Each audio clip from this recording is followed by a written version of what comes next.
EC's the weekend is at the door, and we are ready. Second to last weekend of August. In fact, on the 14-day forecast, going to show you Labor Day weekend as well. But first, time to head outside on a cloudy night. A beautiful shot of the Quarry Market.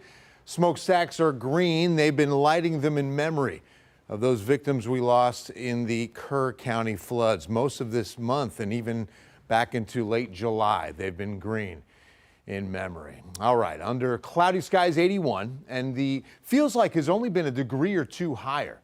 And that's been most of the day because the dew point spent most of the day closer to 60 rather than closer to 70. To San Antonio International, today's high 98, so 2 above average, and a far cry from 106, last year's record high on this day. All right, rainfall today, not much to speak of in San Antonio, nothing at the airport, but out to the east near Seguin, about 1/4 of an inch.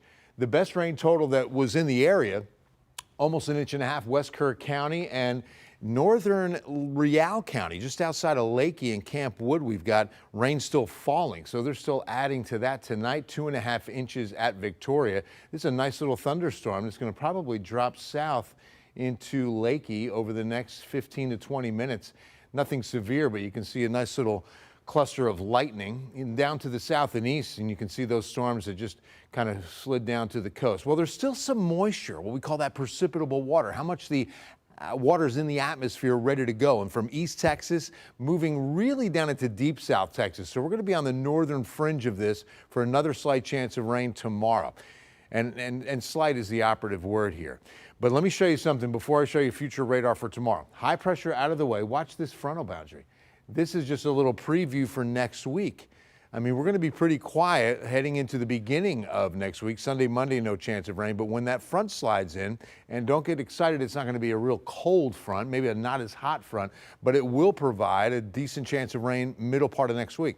All right, so now to tomorrow's future radar. Maybe a couple of sprinkles down to the south and east of Hallettsville and Columbus. But for us, a partly cloudy start with a mix of clouds and sun. We should start seeing a couple of isolated showers pop at about 2 or 3 p.m. tomorrow. Obviously, nothing to cancel plans over. Just something to keep in mind. These will last 10 to 15 minutes long. They won't last beyond daytime heating hours. Once we get to, say, 7, 8 p.m. Saturday, we're in good shape. To the tropics and post-tropical, Aaron. No longer a tropical storm or hurricane. This system still showing some pretty impressive numbers with winds near 90, pressure still low, but a hard right turn. And you can see it just getting sheared apart here.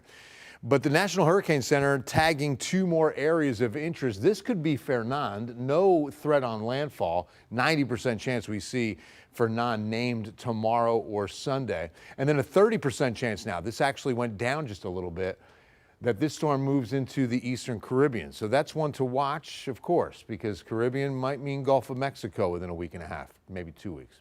All right, let's look at the 14-day forecast. We start with the weekend and an isolated shower possible tomorrow.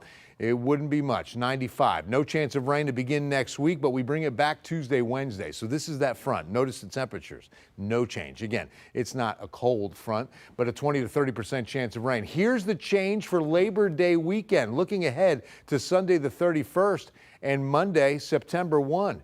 We've got a 30% chance now both days as the global models are in agreement on some rain along another frontal boundary that drops in for Labor Day. Nate Ryan on the other side with an old friend we revisit next.